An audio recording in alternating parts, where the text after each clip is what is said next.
And hello there again, YouTube. This is Stampede Valkyrie. I'm actually doing a review, not that you can tell at this point. Just taking some pictures here, see this thing in action, doing a review on some Reproduction Aerodynic clutch gears. Now, for those that don't know, the clutch gears in the Aerodynic is this gear here. That's the worm gear that comes off the axle of the motor. That's the clutch gear, the thing that makes contact with the worm gear coming off the motor and then translates that down here to an idler gear, which then connects to all the other idler gears and gets the Aerodynic working.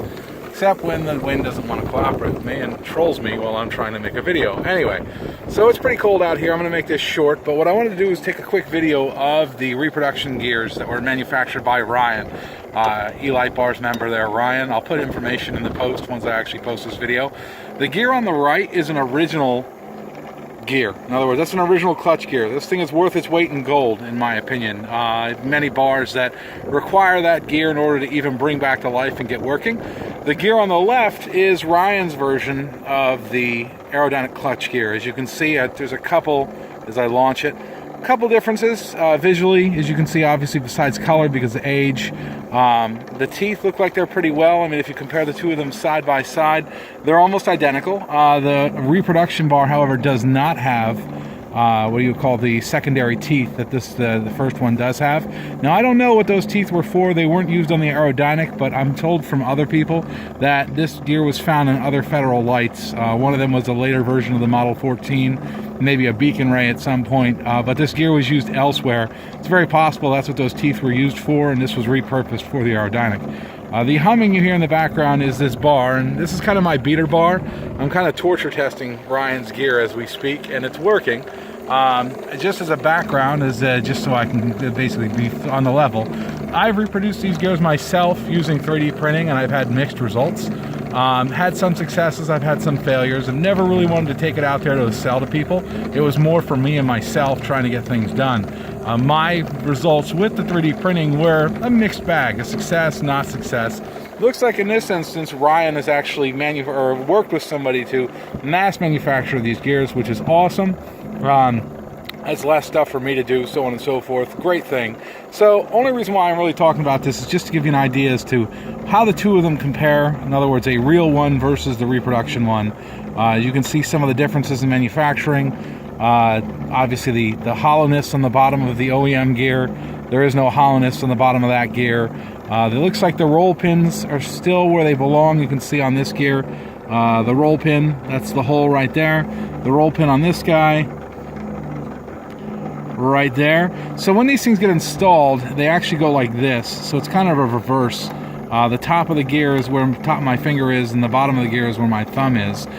There's two brass, if you want to call it grommets, that sit in the drive cage, one right below this and one right above it up here.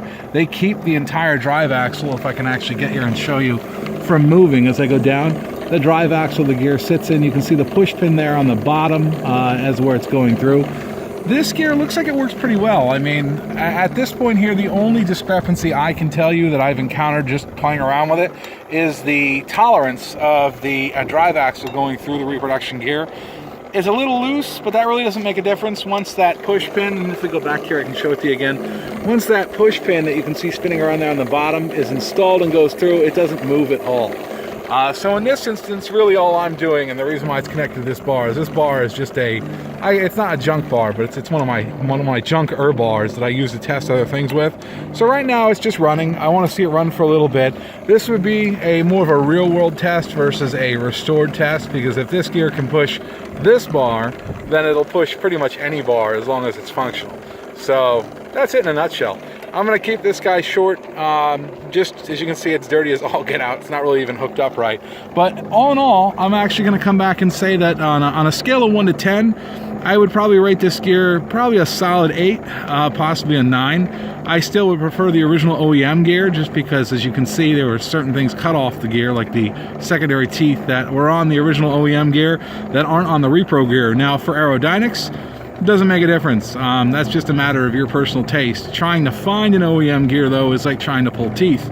I resorted to scrapping other bars and basically looking as much as I can. So in a short-term solution, the reproduction gear gets my thumbs up, works well. That's good news for Ryan. I know he's on there selling them. I think he's got them on eBay. He's got them on Facebook. I'm not a Facebook guy, so I had to reach out to him in other means. But give him a ring if you actually need these gears and stock up on them before they disappear. That's it. I don't think there's really anything else to add. As you can see, I'm going to let this run for a while, so I'm going to torture test this. If something changes, I'll make another video, but I'm actually letting this guy go because I want to see what this thing does.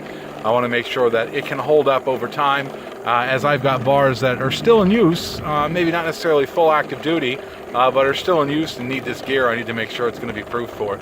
All right, that's it, YouTube. Have yourself a good weekend.